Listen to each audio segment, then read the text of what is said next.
Sapagkat kayo na lamang ang pag-ibig ng Diyos sa sangkatauhan. Kaya't ibinigay niya ang kanyang kaisa-isang anak. Paano ba to, Kyle? Paano ba to gamitin?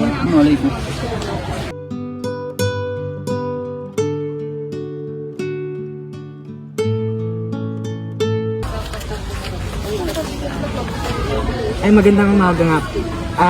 Ako si Harvey. May tanong ako sa inyo. Karanasan na ba kayo magbasa ng Biblia? Hindi pa. Hindi pa. Kung ganun, gusto nyo malaman kung paano? Sige. Sige. Tuturuan ko kayo kung paano magbasa. Ngayon, kung mapapansin nyo dito, sa Biblia, lagi siyang may malaking number na dito, no? So, siyang tawag natin sa kanya ay chapter. Tara, Ninya, tayo naman dalawa mag-share ng gospel sa ibang tao. Tara.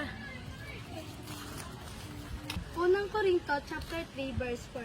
Ang uri ng gawa ng bawat isa ay araw ng paghuhukom sapagkat mahayag sa pamamagitan ng apoy kung anong uri ng ginagawa ng bawat isa. Ganon, parang kalimitan naman sa nag-share ng gospel. Lalaki, hindi babae.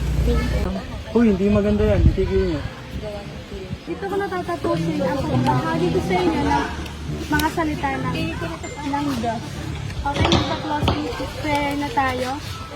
Lord, thank you po sa araw na ito kasi po natutunan naman po kami bago sa inyo. Sana po marami po kayo matutunan. Amen. Magandang araw sa inyong lahat. Ako si Kyle at ako ngayon na mag-share ng gospel sa inyo. Ang verse natin ay John 3:16. Gayon na lamang ang pag-ibig ng Diyos sa sanlibutan, kaya ibinigay niya ang kanyang bugtong na anak ni Jesus, upang kung sino mang sumampalataya sa kanya ay hindi mapahamak.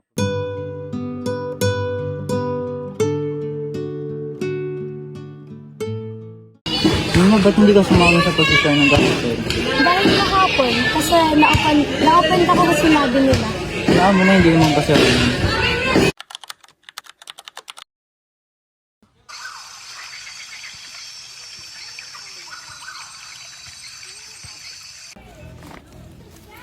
Tapos na ba kayong mag-ayos ng mga tent niyo?